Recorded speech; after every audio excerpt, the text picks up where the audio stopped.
We are 24 days, Rick, away from the 2023 NFL Draft. This is With the First Pick, the CBS Sports NFL Draft Podcast. This is episode 32. I'm Ryan Wilson. That's Rick, our general manager, Mr. Spielman. More than 30 years of NFL experience, including a decade as the Vikings general manager. Today, we're talking just good football players, version 4.0. We'll answer a couple mailbag questions after that. Please keep those coming. But first, Rick, we got a very special guest, and this is the first time we've had a guest on this podcast from outside the CBS Sports family, so this is pretty exciting. But first, just a quick reminder that Rick and I concluded our With the First Pick Pro Day trip last week when we did an immediate reaction pod from Gainesville, Florida, right after Anthony Richardson put on a show. So check that out in the old podcast feed, along with our Pro Day pods from Ohio State, Alabama, and Kentucky the week before that. And this week, on Wednesday, we'll be talking about the tight ends and offensive linemen in this draft class with even more special guests on Wednesday. So look out for that. And as always, you can watch us live on YouTube at NFL on CBS. Be sure to subscribe and leave a comment. And hey, drop us a 5-star review on Apple Podcasts or Spotify or wherever you get your podcasts. And finally, if you like the show, tell a friend. All right, let's get to it. Rick, we have with us today. How many shows before I can do that? Or are you going to be the one that has to do that all the time? You're more than welcome to do it. And in fact, you're going to be driving this ship a little bit today because we have a very special guest in Eric Sugarman, longtime coworker with Rick Spielman in Minnesota. I think you guys both arrived in 2006 and you guys worked together through 2022. And you were not only the head trainer, specifically. Let's see. What was your title? Hey, can we cut to the chase so you can stop reading? All right. I gave him all kinds of titles and promotions and okay, yeah, you tell us everything. So tell us. He came in as the head athletic trainer. On a serious note, though, the best I've ever been around in the business. All right. He was elevated up to vice president of overseeing all of our medical, our sports science, our team psychology team. So he did a lot. And one of the best in the business. And hopefully he won't be doing these podcasts much longer. He'll be with another NFL club shortly. He also consulted with the NFL league office this year, working with Jeff Miller, Dr. Sills, and all the medical team right out of the NFL office in New York. So highly regarded not only by the league office, but highly regarded in the league itself and by many people. Shug, didn't you get a award for best ankle taper of the year award 1 year? Yeah. Thanks for the great introduction, Rick. I knew it had to end with something silly, but I'm not silly. It's just me. I'm glad you still think athletic trainers are just ankle tapers, but I really appreciate it. It's a pleasure to be on your podcast and look forward to having this conversation. Yeah, so head athletic trainer, director of sports medicine. I think that was one of your titles. I don't know if that was the last title that Rick gave you, but that's what I was looking for earlier. And Rick, you've known Eric forever. I met him at the Combine, and I love Eric not even knowing what he did because he has a bunch of stories about you that reminded me of you. And I was glad to know I wasn't the only person that had to endure some of the things that I've only known you a few months. And Eric, I'll tell you this story quickly. Last week we were in Gainesville, Florida. And I only tell you this because you've told me some basketball stories about Rick and how competitive he is. Rick, I'll start the story and then you can finish it. We were staying at the hotel, and downstairs they had a pool table. And Rick and I went to dinner. We came back. It was like 7:30 at night because, Rick goes to bed pretty early. And Rick, we played 3 games of pool. Do you want to explain to Eric how things turned out? Yeah, I went 0-3 because I've been sitting there studying tape and actually watching players while some people, at 5 o'clock, they go to the pool hall in Syracuse, New York, and make a little money on the side. So I got hustled, and I've got hustled before by Shug on the golf course. It's he may be. I was going to say, 0-3 sounds very familiar to the golf we played at Sanibel Island, Rick. So you're used to that. I guess you're just in a slump when it comes to competitive sports. Although I shot an 88 this morning, so I'm back in. Oh, you did? Okay, yeah. You're back in it. I haven't seen Rick play. You play with him, Eric, but he said 4 of the last 5 rounds he shot in the 80s, I believe. The one bad round came after you got stuck in Atlanta late night when we returned from the pro day. So you're back in form, Rick? Yeah, I'm back in form. And I just have to tell you, Shug is probably the best circus athlete I've ever been around. So if you need to hire him, to win your girlfriend a teddy bear, and he'll throw those ping pong balls in a fish bowl. You or have him do anything at a circus, because he is the best circus athlete I've ever been around. Although, thank you. I have to recognize you. He actually came down to Sanibel last summer, introduced him to pickleball. Oh, And me and my brother took on him, and I believe was it Jake or was it Ben? It was Jake. It was Jake, and the Spielmans came out on top. And then he really? went on, because he's very competitive as well, went on back to Minnesota and done multiple pickleball tournaments, has won a couple of them. But Nice. the Spielman brothers will be 1-0 forever in the history of our pickleball tournaments, and I will go with that victory to my grave. So are you saying you're not going to play Eric ever again? No, never it again. would be it'd be terrible. It would be so bad. Him and his brother are two of the stiffest athletes you've ever seen in your life. It's embarrassing, and the only reason we didn't win is because I didn't know the rules. So that was it. Oh, that's your trick, Rick. You get people to play games that they don't know what they are, and then you beat them. Oh, just read it. It's in a book. Read it before you play. Eric, dude, I am so happy to have you on this podcast. I know Rick wanted to have you on too, because you have a wealth of experience, and Rick gave you the really great introduction here. So let's just jump right in, because let's start with concussion protocol, because I would imagine, and I was looking at your resume here, and I mentioned to our guy Billy, who's producing today, that you were with the Eagles from 2000 2005. You said you were there for all 4 NFC Championship games. Before that, you spent some time with the Bears, and then you landed in 2006 in Minnesota when Mr. Spielman arrived. But I have a specific question, but I want to ask generally, how much has the concussion protocol changed from the 90s till today? Because it feels like even in the last 4 or 5 years, there have been huge changes. I would imagine in the 90s when you came into the league, were concussions even taken seriously? Was it a thing where, like, smelling salts? What was the evolution of how the NFL has approached that? Yeah, I mean, I think they're certainly always taken seriously, but just like medicine, it's always evolving, and the concussion protocol has done that as well. And with all of the concussions that happen, they're so widely viewed and so scrutinized in today's game. If you go back to last season with Tua, that was probably the most famous one last season, and every season you could think of one. So this protocol has been tightened up, and not really as a knee-jerk reaction, but more as following the science to try to keep these athletes as safe as possible and keep the great game of football alive and well. Shug, just to follow up with that, can you explain to everybody the exact protocol that happens on game day when there is a suspected concussion? Yeah, so first of all, there's so many eyes on the field at a game, whether it's the medical staff, if you have the team physicians, the athletic trainers, the ATC spotters in the booth. You have several 3 what are called UNCs, or unaffiliated neurological consultants that are watching the game. Coaches, the one biggest thing I'll say that I saw change in my last few seasons, and really one of the best change, is teammates. Teammates, I would say more often than not, point out concussions to me if I didn't see it. And if one of their teammates is not acting right, every year there was more and more of their peers coming up to an athletic trainer member of the medical staff and just saying, hey, listen, you better check this guy, he's not right. And that means we're doing something right, because the awareness is working. So, if you'd like me to go through the steps of the protocol, I'm happy to do that. So obviously at the game, you have to diagnose a concussion or suspect that there's a concussion. That's why we have the blue tent, and you go under the blue tent and you do a couple basic questions.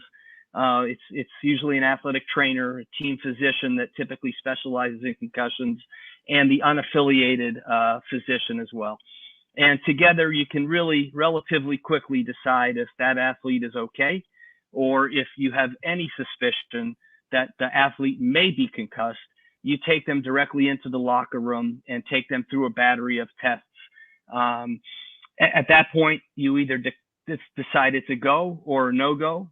Are things that happen on the field that are an automatic no-go that you've heard of. Obviously, a loss of consciousness would be a no-go. They are not allowed back in the game. The fencing posturing that you've seen some athletes do is a no-go. And the one that was added for clarity this season was what's called ataxia, which is a motor dysfunction. So if you have motor loss, if you're slurring your speech or anything like that, that's an automatic no-go.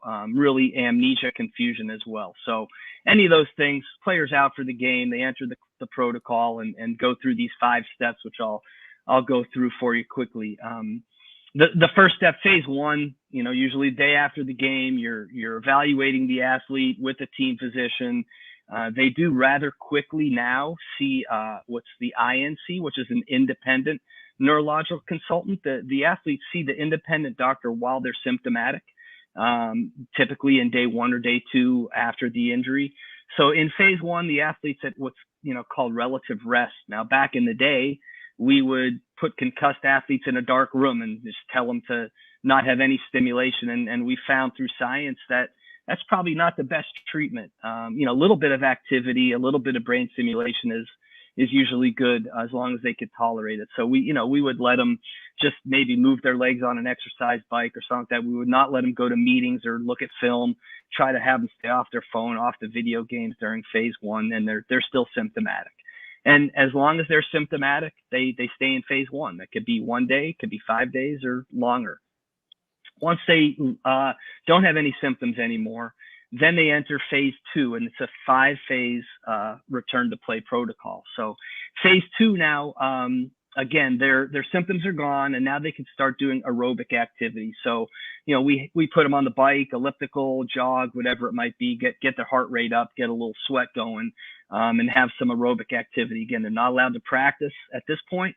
They're just kind of getting back, and if at any point they get any symptoms, they stop and they revert back to the previous phase. And you have to be able to accomplish each phase without any return of symptoms or any exacerbation of symptoms while you do this. So that would be phase 2. While they're in phase 2, we do let them go to meetings. We let them start looking at film and do that kind of stuff, because a lot of these concussions go through your eyes, and sometimes just watching film in a meeting room will make them have symptoms, and we'll have to pause. So that's always a very good test.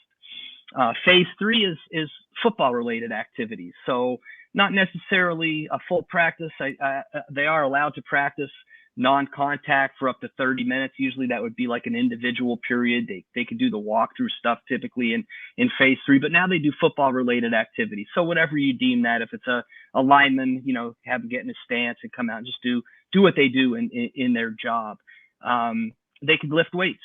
In phase 3, they could get in the weight room and stress themselves with some resistance training, which is also another thing that sometimes triggers symptoms. So very important that they can follow that phase and not return to symptoms. They at this point also do the neurological testing, neurocognitive testing. So whether it's the impact test, each team has a neuropsychologist. They do what we call pencil and paper testing, where they take them through some questions with pencil and paper and to make sure that they're at their baseline. Of course, every player has a baseline that's taken before the season, so you can compare apples to apples and understand if a player has returned to their baseline with this testing. They accomplish all this, they get into phase 4, which is a non-contact practice. We would put a red jersey on a guy, make sure that they can not have any contact in practice. They can do everything with normal, just no head-to-head, no contact, and try to keep them off the ground, obviously, in phase 4. And along all these steps of the journey, they're meeting with the athletic trainers, they're meeting with the team physicians, and they're getting cleared for each phase. Once they accomplish phase 4, they go into phase 5, which is just a normal full contact practice. Once they can accomplish this without any problems, they're cleared by the team physician for return to game. And once that team physician makes that determination, they then see the independent neurological consultant a final time for full clearance. And the team physician and the independent physician agree that this athlete is able to return back to the game.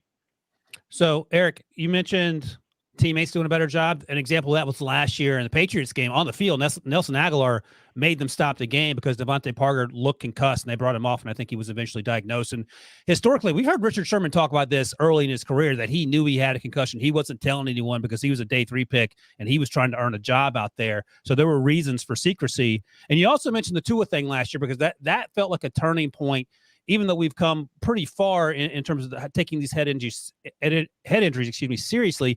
You mentioned ataxia, and even though Tua appeared to display that, he was cleared to go back in. I don't think Mike McDaniel, the head coach or the medical staff had any ill intentions by sending him back out there. I think he probably passed everything.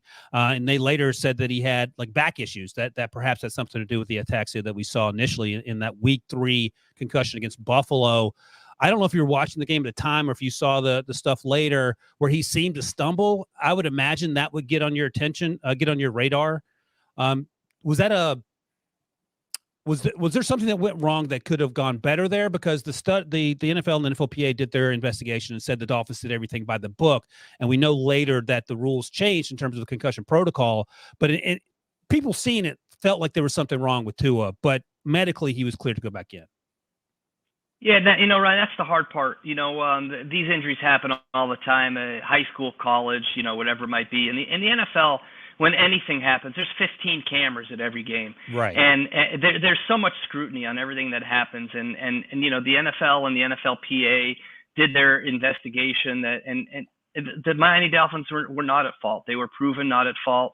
Everyone did their job the way they were supposed to. And listen, it's tough. It's a tough job. And to take any ambiguity out of it, they added the ataxia rule because the Madden rule is when in doubt, keep them out. And that just helps. So there is no ambiguity. And you know what? If you hold the guy out of the game when maybe you shouldn't have or you didn't have to, it is so much better when we're talking about someone's brain to err on the side of caution. So I give credit to those guys in Miami for having to go through what they had to go through publicly when they did their job the right way. Shug, just moving on to another subject here. There was a new medical summit this past week at the owners' meetings. Can you tell everybody a little bit what that was about? Yeah, that was new, Rick. So, all of the athletic trainers typically would meet at Indianapolis at the Combine. I think we're going to talk about the Combine here in a little while, but the athletic trainers would all gather at the Combine. But because the Combine has changed a little bit, only 2 athletic trainers from each club attended the Combine in Indy. There was no ability for all of the clubs to meet together. And it's really a crucial time in the off season because there's so much information. We talk about things like protocol changes with the concussions.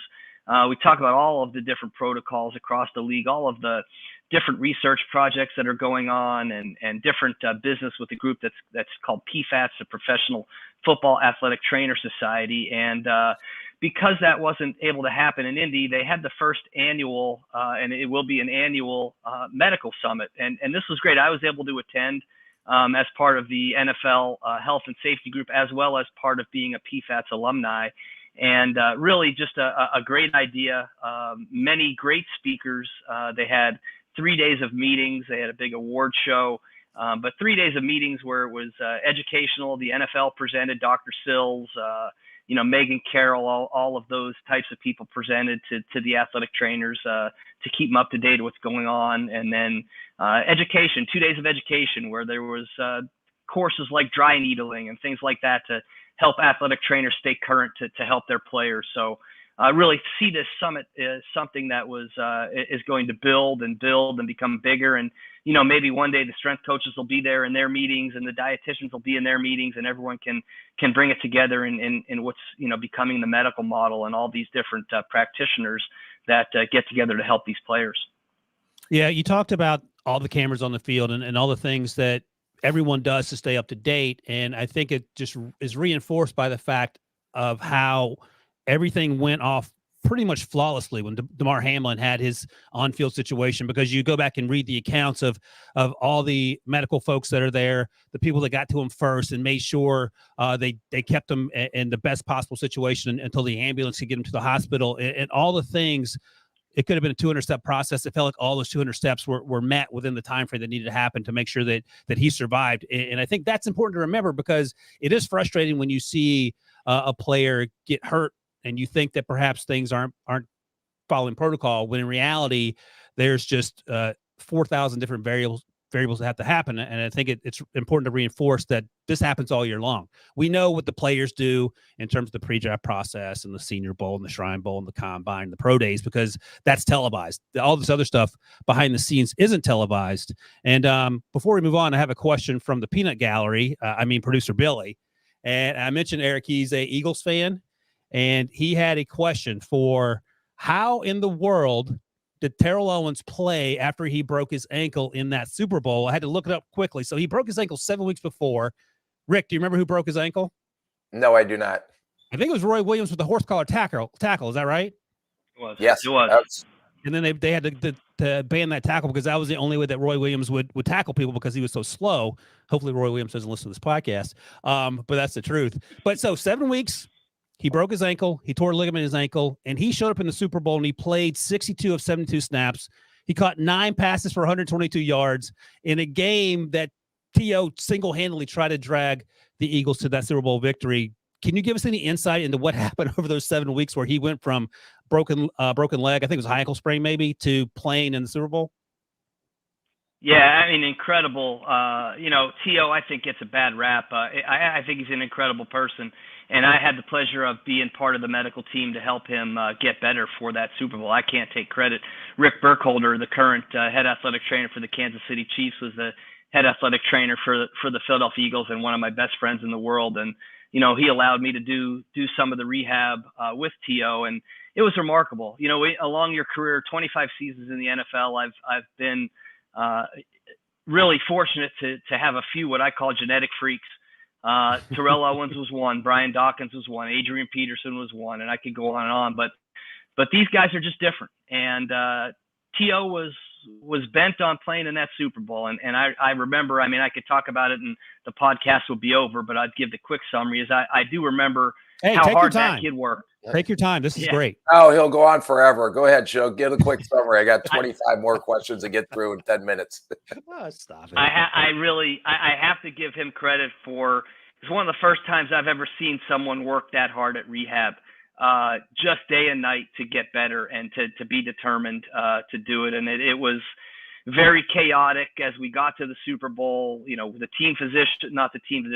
physician that operated on did not want to clear him. He made him sign a waiver. And ultimately, T.O. at practice on Wednesday, we were in Jacksonville, Florida at Sawgrass, another golf course I beat Rick on.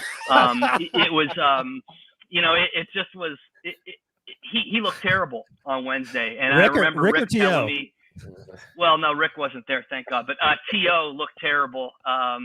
I remember Rick, the head athletic trainer, Rick Burkhardt, saying, Andy Reid said, just forget it. Like, this guy, there's no chance. He looks terrible. And everyone begged, Andy, give him a chance. Well, try to get him out there Thursday. And he went out there Thursday, looked a little bit better, still not great. And no one you would say, yeah, he's going to be ready to go. And then Friday, even better. And Saturday, even better.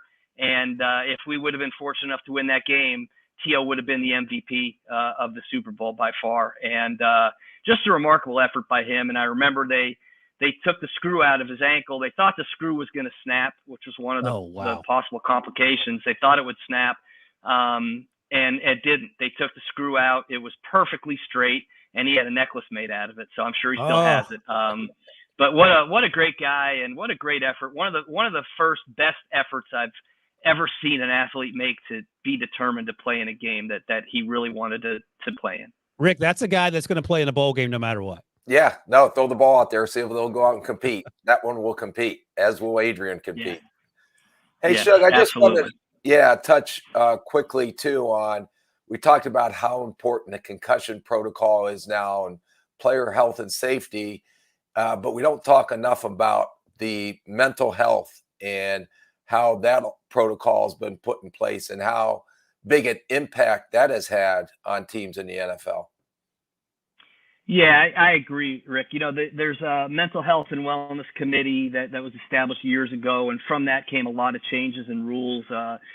players get constant education on mental health. And a couple seasons back, the NFL and the health and safety group mandated that each team designates a single mental health clinician, and that individual must be in the building for a minimum of 8 hours a week. And most teams, it's a lot more than that.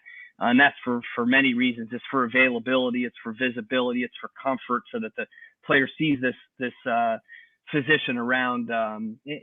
I can't emphasize enough the mental health, the stuff that I've seen through my years.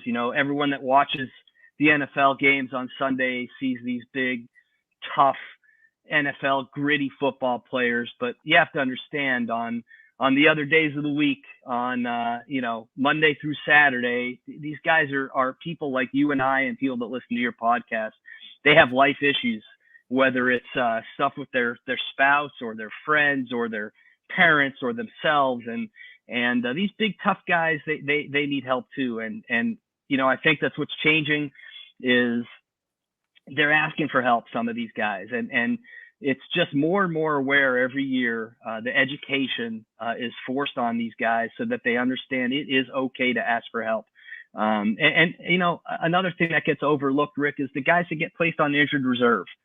You can be a star player, get placed on injured reserve, and maybe you'll travel with the sideline. But if you're a fringe player and you get placed on injured reserve, I'm not going to say you're ostracized, because you're not, because you're in the training room every day, you're doing your rehab, sometimes you're going to meetings, but it's really tough because you don't really feel like you're contributing. And these are the guys that you have to also attack and make sure that their mental health is okay. So I can't emphasize enough for anyone listening to the podcast. If you're having an issue, you need help, just say something. That's how you could be tough. One of the things that I just wanted to follow up, Ryan, on this mental health stuff is that we really try to put a point of emphasis on that it's not a sign of weakness if you reach out and ask for help, because everybody thinks, well, you're a tough NFL player, you have this persona about you. But like Shug said, they're people too, and they have real problems just like all of us have real problems. But everybody sees them, well, if you go see the psychologist or you go ask for help, that's a sign of weakness, that you're not big and tough on the field. But it's the exact opposite. And what we try to implement is to make sure, even like we talked about teammates talking about, hey, I think this guy is not right, he may have a concussion. It's the same thing on the mental health side, that if someone sees something that's not right, don't be afraid to speak up, because mental health is a huge issue and it's getting put to the forefront now. In the past, it would always be, hey, don't say anything about you're going to see this psychologist or you're going to go get this help, because they're going to think you're weak. But in essence, we try to put it in the forefront of everything and show that it's a sign of strength, that if you are struggling, whether you're on an NFL team, whether you're on this podcast, I go see mental help every time after I get off with Ryan, just to get through it. But I'm ready to go the next podcast. But on a serious note, it's very important to recognize that if you or a family member is having issues, to make sure you go out and seek the help, because it's not a sign of weakness. To me, it's a sign of strength. Yeah, and that's it. That's simple. Go ahead, Eric. Yeah, sorry. The other thing, Ryan, sorry to interrupt, is in the NFL also, sometimes players they don't want to see the guy or the gal that's in the building, because they don't want someone seeing them, talking to them. So, we always made sure there was a confidential way for them to see someone outside of the building as well. And the NFL offers what's called the NFL Lifeline, which is a 24/7 phone number that is free to any member of the NFL alumni or the family. They could get help. So it's just critical, and something like Rick just said. If you see something, then say something. Yeah, and the thing is, I graduated from college in 1995. And don't ask me how many times it took me to graduate, Rick, because I'm not answering the question. But one of my best friends to this day was on the golf team at William & Mary, which is a mid-level Division I program. And he went and saw the sports psychologist. And I remember in 1993, we gave him a hard time about it. Just called him soft and said he was being too weak and all the other stuff. Fast forward 25, 30 years, however long, almost 30 years now. And I cannot recommend therapists, whatever you need, enough. And we've heard guys like Marshawn Lynch say it. check your mentals. And he's not joking. Hayden Hurst has come out. Dak Prescott has come out. And I think that's incredibly important. And I think it was brought home again, not to bring it back to DeMar Hamlin, but there were a lot of people struggling with how to deal with that because a young man almost died in the middle of a football field in a game. And the teammates that were close by, teammates that knew him from Pitt, coaches that knew him from Pitt, people that knew him just from around the league, I'm sure there were mental health questions that came up. And to your point, and you guys are both old school, grizzled NFL guys, for you to be like, listen, it's okay to do these things, should make it clear that it's okay to do these things. And Rick, for as tough as you come off, you are an incredible softy in terms of taking care of people that you care about. And I know Eric can attest to that. So I'm glad that you got a chance to talk about that. Do you want to ask the next question, Rick? Go ahead. No. All right. You're transitioning to host, so I was going to give you an opportunity. Yeah. But 25 days to the NFL draft. See, Eric knows what's up. He's been there. Many times. 2 questions. I'm going to ask you a question that you wanted to discuss. I'm going to ask another question because you mentioned Adrian Peterson. So I'm going off memory here. I think Adrian Peterson tore his ACL like in December, right? It was against December. Washington. Yeah, it was New Year's Eve. Right, New Year's Eve. Okay. Christmas Eve. I'm sorry, December 24th. There you go. I think it was against Washington, if I recall correctly. And then also, if I recall correctly, he was ready to go by September, which is unheard of. You can tell me if I have the dates wrong, but I've torn my ACL. And just so you know, Eric, this is how I introduced myself to Hendon Hooker. I said, Hendon, we have something in common. We both tore our ACLs. And he was incredibly gracious. I'm sure he went back and told people that I was an idiot, but that's okay because that is literally the only thing we have in common, Rick. He'll tell you. Rick hates short people. I found out as well.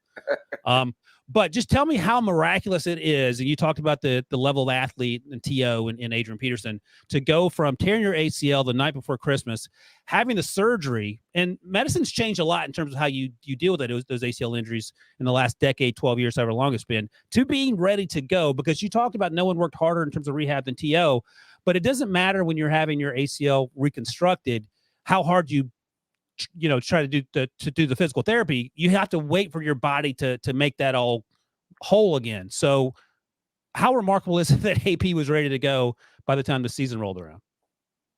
Yeah. And what I said was that at the time, that was the hardest I've seen someone rehab. Oh, there you go. But fast forward to Adrian, and that is probably the hardest I've ever seen someone rehab. And again, having my hands on him so much during that rehab, and he spent time with us. He would go to Houston and see his personal trainer Coop for a little while, and then he saw another PT there in Houston, and then he'd come back and forth during the off season. But the crux of the rehab was with us, and just amazing, and all the milestones along the way. I remember, the day he came back from surgery. He had surgery, I think it was on New Year's Eve. There's a picture of him laying in the bed with all the New Year's hat on and everything, just had surgery. So, he comes back and most guys, you very gingerly take their leg brace on and you just see if they could get any bend in their knee. If you could get 20, 30 degrees of knee flexion when they take the brace off, you're thrilled. And he just takes his knee and sits on the end of the table and just bends it right to 90 degrees. And I'm just like, whoa, that was my first, you gotta be kidding me moment. So it was, yeah, I mean, a little bit, okay. But I mean, I swear if you take a scalpel and run it across his chest, I'm not sure if he's going to bleed. I mean, he just is, he's just a different guy. And, it for me, it was so fun, but also so trepidatious because like you said, there's a point when you're doing ACL rehab where the ACL ligament is literally weaker than it was before. It was the new ligament was weaker because it has to regenerate and develop its strength and develop all its collagen. And there's like a 6-week period where it's really dangerous. If you do something wrong, you're going to tear that repair. And man, talk about some stressful nights just protecting him from himself because there was nothing he thought. And I'm just going to tell one story about him. Again, I know we're on limited time here, but we were at OTA. Take your time. The off-season program was starting, and I had Adrian. We were at the indoor facility at Winter Park. I had Adrian off to the side. I think he just had whipped his knee brace at me because he hated wearing it. He always would take it off and throw it at me. I'm not wearing this stupid thing. Yeah, put it on. You're not doing anything. We'd fight with each other. And, anyway, he put it on, and the guys were running half gassers to finish their conditioning session, which is just stand on one side of the field, run across the field about 50 yards and come back. And he's like, let me just go do one. I think it was actually the first day of the program. Let me just go do one with those guys. I'm like, dude, no way. Like, there's no chance, because I know what you're going to do. You're going to try to be first, and you're just not ready for that. He's like, I'll be fine. Just let me do one. And there was no telling him no. And there's a whole team of Minnesota Vikings that absolutely are looking at this guy in April, that know they need him in September. And he's just starting, he's a quarter way through his rehab, and off he goes to where the guys are. And what do you think happens? The whistle blows, and Adrian just goes pew, pew, right across the field. He's the first one to finish. And it's just who he was. He just had a different it factor, and thankfully didn't hurt himself. And there's so many stories like that. One day it was 3 feet of snow outside. The team was practicing outside. You look over to the left, and he's just running through the snow. Like, he just would do crazy things. And just a freak athlete, great guy to work with, just so genuine and thankful and appreciative and tough as nails. And it was a pleasure to be able to watch him play that season and win the MVP. Rick, were you at all concerned during the rehab process that he was going to do something bad? Well, if Shugs came up and if he listened to me and my brother on our medical advice, we probably wouldn't have anyone playing right now. We were a little old school with the medical treatments. Would you say, Shug?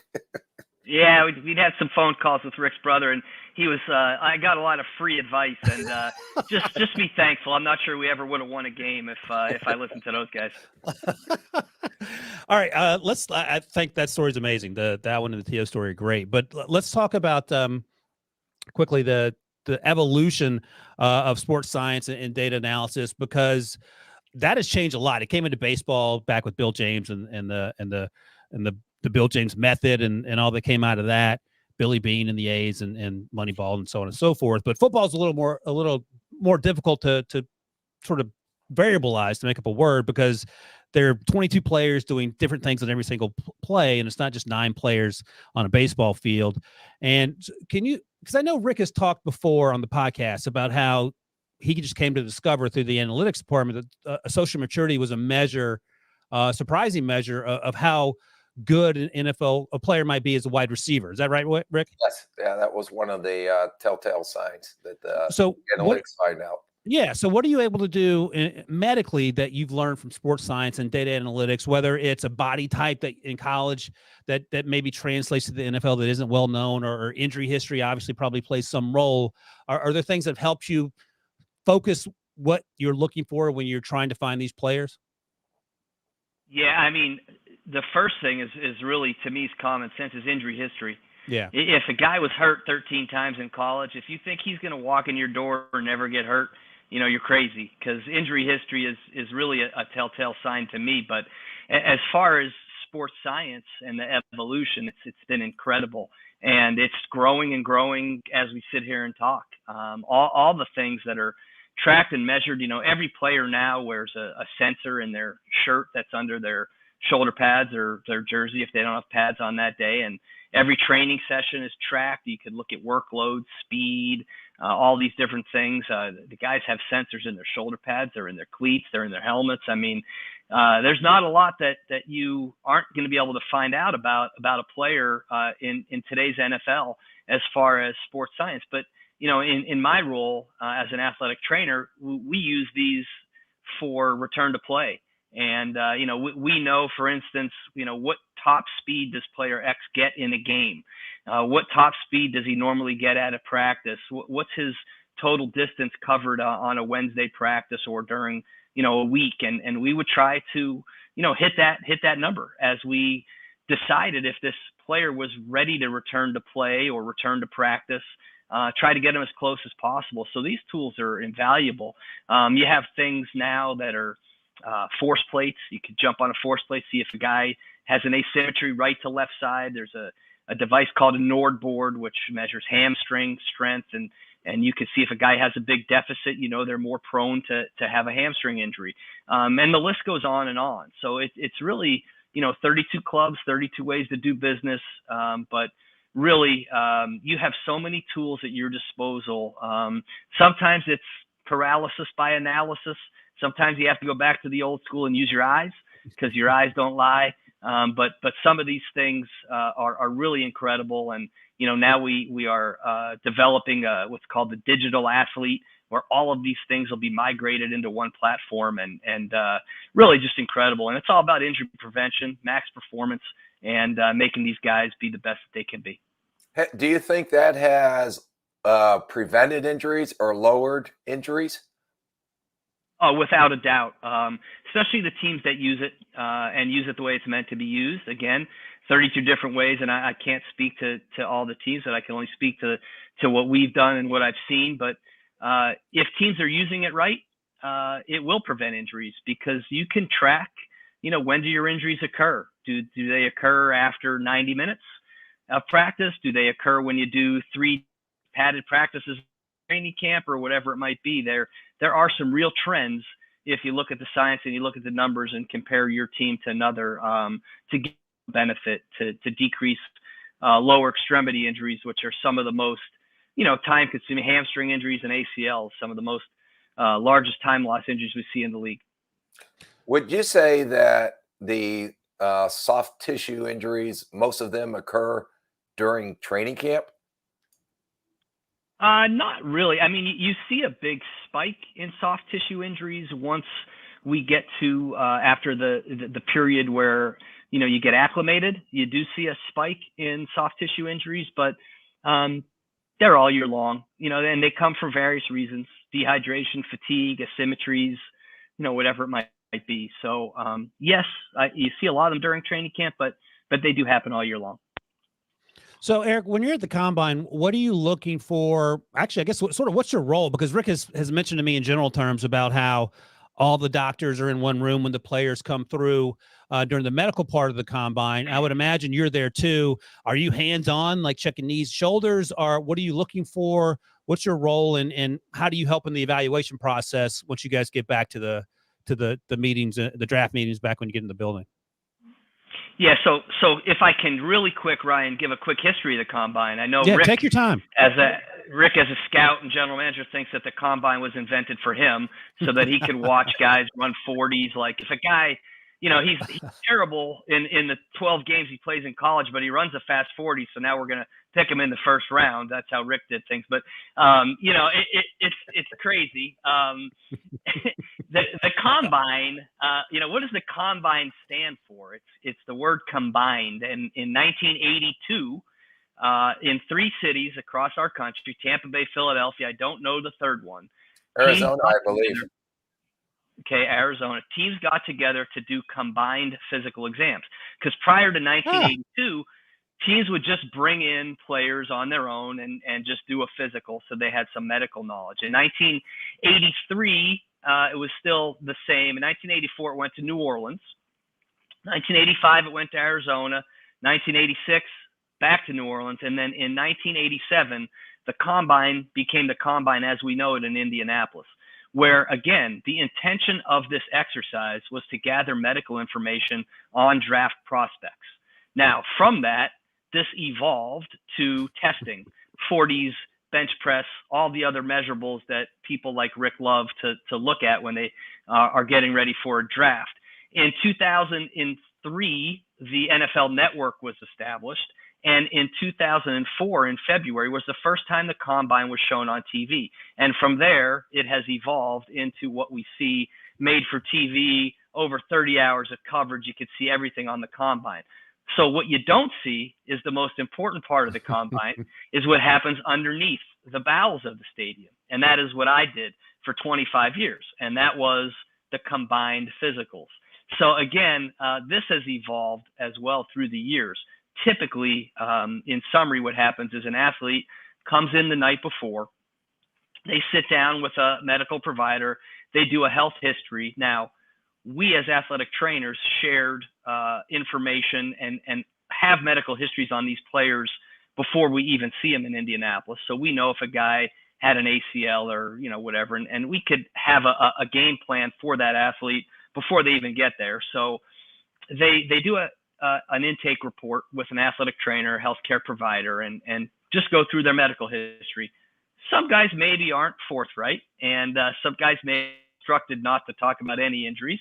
you're on crutches right now. Is there something wrong with you? No, I'm fine. It's just like these crutches. So, you have to be a little bit of an investigator to get the information in any regard. Standard things, chest x-ray. And then, like if, for instance, if a guy had an ACL, he's going to get an MRI of his knee. If he had a shoulder surgery, he's going to get an MRI of his shoulder. Standard x-rays, things like that. Then the next day, the athlete will start with a medical exam. And when I say medical, it's, ears, nose, and throat, general med doc. So they, go to, like as if, Ryan, you were getting a physical exam, that type of situation. I won't use Rick because his would take 4 days. So, just use yours. But, normal physical exam. And then they go into the orthopedic room. And this has evolved through the years. And obviously COVID threw a big wrench in it. This year was a little different than previous years. But just in general, from the way that it happens is player X, walks into a room. He's grabbed by a random physician. It's not assigned. It's a whoever. We would bring 3 orthopedic physicians, for instance. One sat with me at the table when the guy was presented, and the other 2 would do exams. And this guy would get examined by a physician. They would look at his MRI if it was in the system already, and in a side room out of the view of anyone. Then the player would come in a room, and there's 6 different rooms at the combine, each with 5 or 6 teams in each room. And it's the same teams every year. It's not by division. I have no idea how it is established. It's been like that forever. When I was with the Vikings, for instance, it was the Patriots, the Browns, the Vikings, the Rams, Baltimore. I think the Ravens. Yeah, the Ravens. So that was the room I was in. And the player would get presented. This is player X from, University of Minnesota. He has a medical history of right shoulder subluxation. His MRI today shows no injuries and blah, blah, blah, blah, blah. And you go through it and they're presented. They used to do that 6 times. So they would get 6 different exams by 6 different orthopedic surgeons and presented separately in the 6 different rooms. So sometimes something would be missed by one room, picked up by another, and this orders an MRI. But now, this past season, they were only examined one time and presented. That same physician would present them to each room. So they were only examined one time, just to cut back a little bit on the, having the guy to get poked and prodded so much, because obviously that's a little much. So that's the premise. But, really, Ryan, that's just the beginning. You get that information, you put it in the computer, you come back home, and then a couple of weeks later, you get all the reports, you get all their lab work, you get their eye exam, you get all their x-ray reports, you get their MRIs. And now it was weeks and weeks and weeks of work establishing a medical grade, and every team does it differently for these players. And then we would, sit in, some athletic trainers and doctors sit in the draft meetings and go over each player as the scouts talk about them. Our method was that I had one meeting at the end, and it was several hours, and we'd go through the whole board and talk about all the players.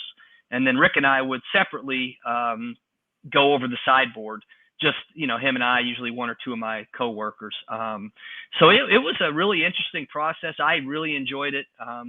I did share grades with people that I trusted in the business. And when I say that, other athletic trainers, we would, spread the work. You call on this guy, I'll call on that guy. And that goes as far as, our scouts were instructed to tell me about any injuries at any pro days, because that was critical. And also, how did the guy do at his pro day? Because, maybe he didn't work at the combine because he had an ankle, and now he works at his pro day. Did he run his 40 as he should? And on and on and on up into the draft. And once Rick asked me about a guy 7 or 8 times, I knew that's who we were picking. Hey, Rick. So, I got go one ahead. more thing. Yeah.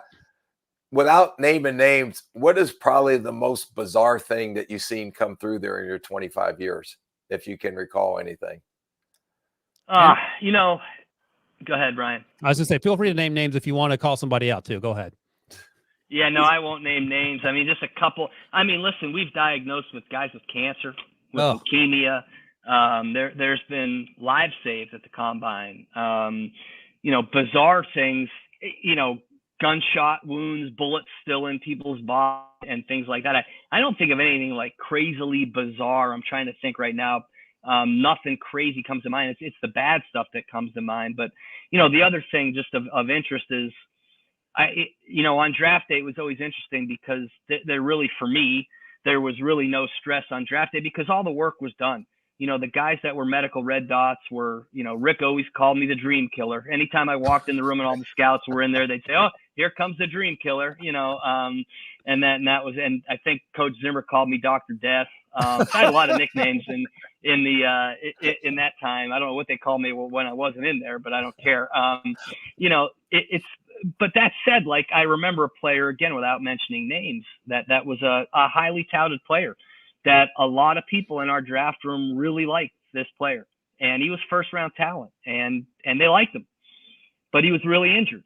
And in our medical staff's opinion, he wasn't worth a first round risk, and we didn't take him, nor did anyone else, which verified our thinking. And then comes Friday, which is the second and third round, and we didn't take him. We talked about it ad nauseum. Rick likes to repeat himself. I don't know if you know that. We talked about him ad nauseum, and we didn't take him. And we didn't take him in the third round, nor did anyone else. And now you come to Saturday, and I get the 9-1 call from Rick. "Are you in the building yet?" Like, "Rick, it's 6:30. It's Saturday. We won't start till 11. Like, no, I'll be there at 10. Anyway. And now you have to decide. You're in the fourth round. You have to decide risk versus reward with some of these guys. And we ultimately didn't pick this player. He may or may not still play in the league, and I will happily say he's not a perennial Pro Bowler. So, he was a good player.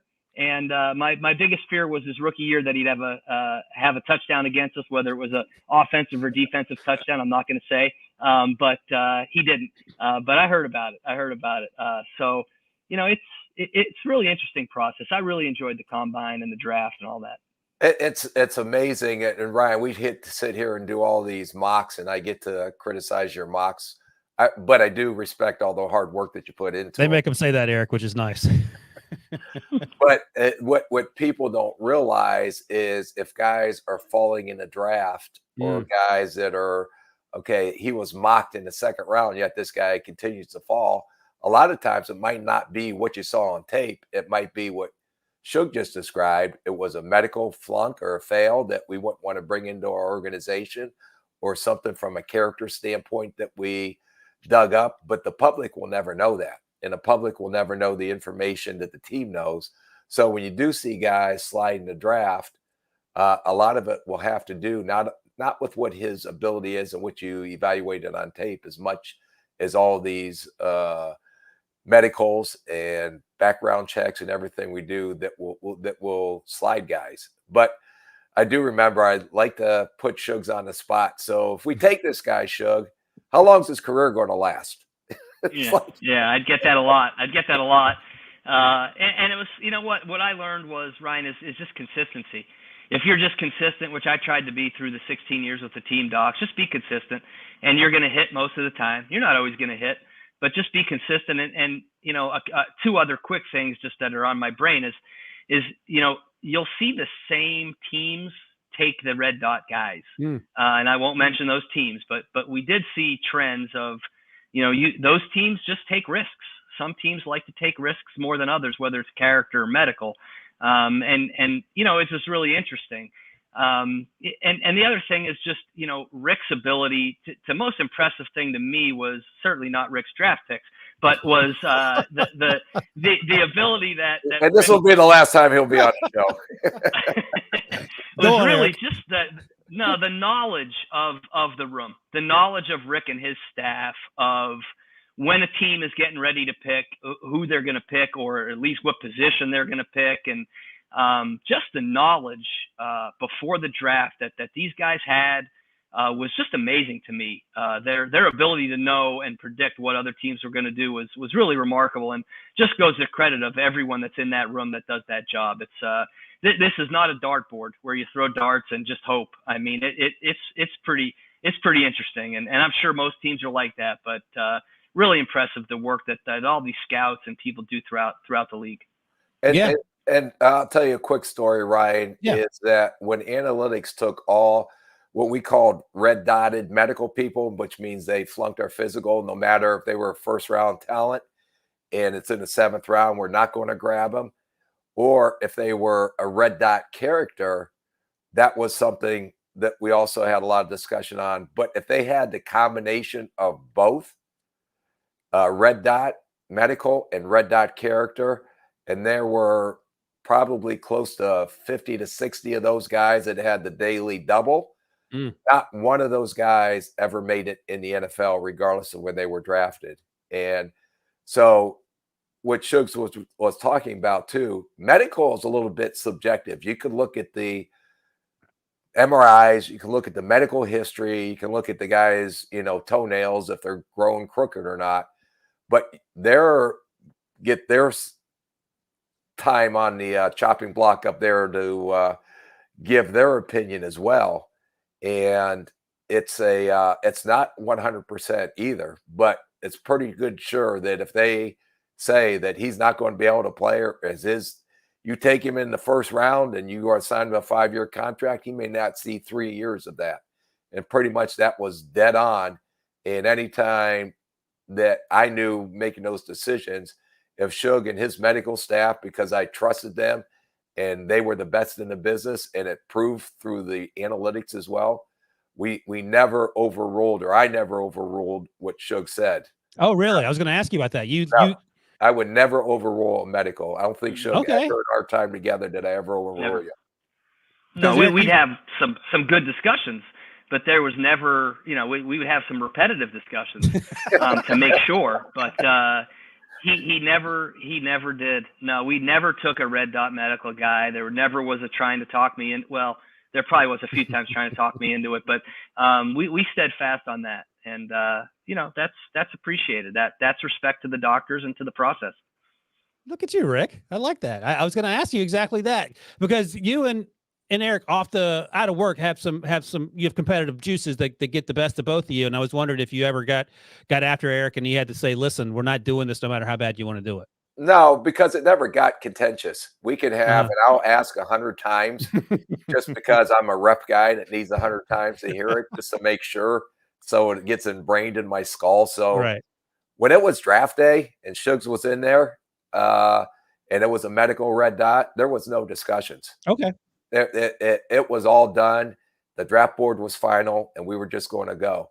But once we made all those decisions, it was not. And even if it was a guy that we didn't flunk, but we had concerns with, we would take him a round or two later just because of those medical concerns, because it was less financial risk if we did lose him. But I just give you one example of, we brought a player into the Minnesota Vikings training facility, and Shug and his staff found out the player, and I won't name the player, had leukemia.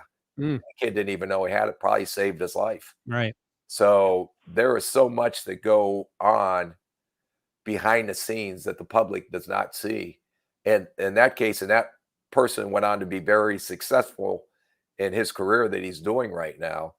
But they might have probably saved his life because he had no idea that he had leukemia. No, that's amazing. And by the way, we said 30 minutes. We're going to keep Eric the whole time just because. And here's a comment from the chat, the live chat here. Matt Weber asks, Eric, what's your overreaching view on the term "quote unquote" injury prone? It seems nowadays it's just a broad stroke that you give a player that had a somewhat serious injury in the last year. Is there such a thing as injury prone? What does it mean to you in the medical field? Yeah, that's actually a really good question. I remember first guy comes to mind is Kyle Rudolph. They said he was injury prone. He got hurt a couple times, and then he played years and years without any injuries.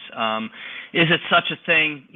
There are certain guys that are maybe more prone to getting injured, and typically I'd see those guys as what I call the track athletes, the speed guys. And when they're injury prone, it's muscle injuries. But in nowadays, there are so many.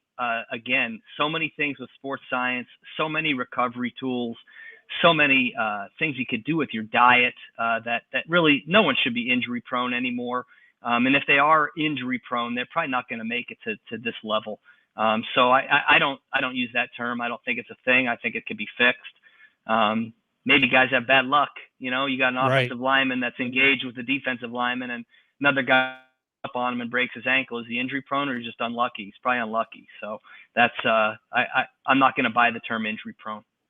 But I think you would agree that if you have a hamstring injury, you might be predisposed to getting hamstring injuries as opposed to someone who doesn't, or is that not a thing? Well, yeah, I mean, maybe, but again, it should be fixable. You should be able to, if you have a good staff, you should be able to identify why. The Okay. why. Why is this guy getting hamstring strains? And does he have a deficit? Does he have something with his diet or something like that you could hopefully fix? And so that's a one or two time deal. So. Okay. Because I've had hamstring issues, Rick, and I didn't know if it was just me, my diet, or the fact that I'm probably not going to be a professional athlete. All three combined, and plus some Yeah. that we didn't even mention on the air. Yeah, I would check all the above box. Yeah. Eric, you know Rick better than anyone, and he and I've spent probably close to 2 months together now, so I've learned a lot about Rick. Do you know what his 40 time was coming out of Southern Illinois? I think it was a 7.25. I think He's a 2.5, something like that. No, that was my brother. You're getting us confused. I was a good straight line athlete. You want to tell him, Rick, or should I we keep have so many. I have so many stories from the tennis court, the basketball court, the golf court. I mean, he has anger management issues when it comes to competition. So it is what it is. Except pool. I thought he might get angry at the pool table, but he just went back to went to bed. It was 9:30. It was time to go. He wasn't going to. Tired.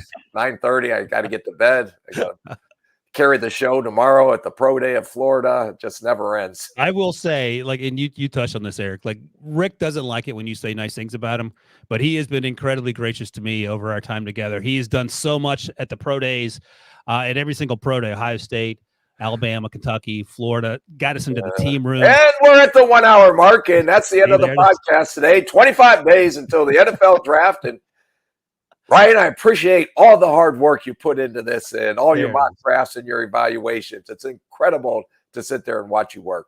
You're getting better at this. So, Eric, is there anything else that you want to tell us about before we get out of here? Because clearly Rick's getting uncomfortable with the positive talk. Yeah, no, I appreciate the time. I hope that, someone that listened can take something out of this. And, there's a lot that goes on behind the scenes.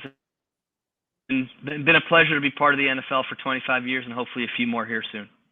Yeah, absolutely. It's been a pleasure to have you on to talk with us, and hopefully we can do it again before you move on to your next gig, because once that happens, mom will be the word, I'm sure.